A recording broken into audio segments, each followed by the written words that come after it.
ఏమైంది? ఏనుగులు మింగటాడు పోయి పీరుగులు మింగటాడు వచ్చిండు. రేవంత్ రెడ్డి సార్ వచ్చిండు. ఏం చేసిండు? రాగానే 2500 రూపాయలు ఇస్తాడు. ఇచ్చిండా? తులం బంగారం ఇచ్చిండా? మీకు గొలుసు వాళ్ళ బంగారం మెల్లంగా ఈ జూబ్లీస్ కాంగ్రెస్ వాడు గెలిచిందనుకో, ఆ ఎంఏం పార్టీలు అంత చేంజ్ ఛాన్సెస్ అందరూ కూడా అంత ఎత్తుకుపోతారు. ఎంఏం పార్టీలు తులం బంగారం ఇయ్యడానికి. ఎందుకంటే నేను ఒక మంత్రి చెప్పిండు, ఏం చెప్పింది తెలుసా?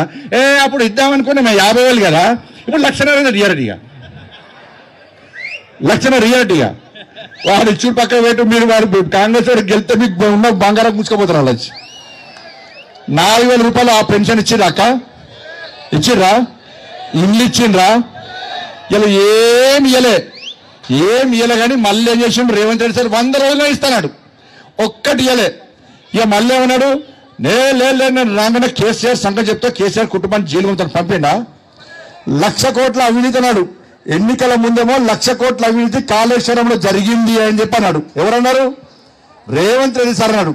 మేమన్నాం, మా కిషన్ సార్ అన్నాడు, సిబిఐ ఎంక్వైరీకి మేము కేసు ఎంక్వైరీ చేస్తాము అన్నాడు. ఇలా 1,00,000 కోట్ల మీద విచారణ జరగాల లేదా?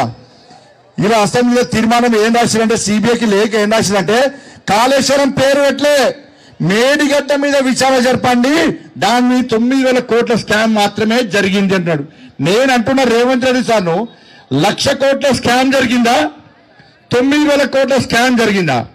1,00,000 కోట్ల మీద విచారణ జరపాలని లెటర్ రాస్తావా? 9,000 కోట్ల రూపాయల విచారణ జరపాలని రాస్తావా? ఇలా వీళ్ళు వాళ్ళకొటే అన్న, వీళ్ళు వాళ్ళకొటే. డ్రగ్స్ కేసు ఏమైంది? కార్ రేస్ ఏమైంది? ఫామ్ హౌస్ కేసు ఏమైంది? విద్యుత్ కొనుగోళ్ల కేసు ఏమైంది? కాళేశ్వరం కేసు ఏమైంది? ఇన్ని కేసులైతే ఒక్క కేసు కూడా కేసీఆర్ కుటుంబాన్ని అరెస్ట్ చేసే ప్రయత్నం ఇలా రేవంత్ రెడ్డి చేస్తలేదంటే వీళ్ళు వాళ్ళు ఒకటేనా?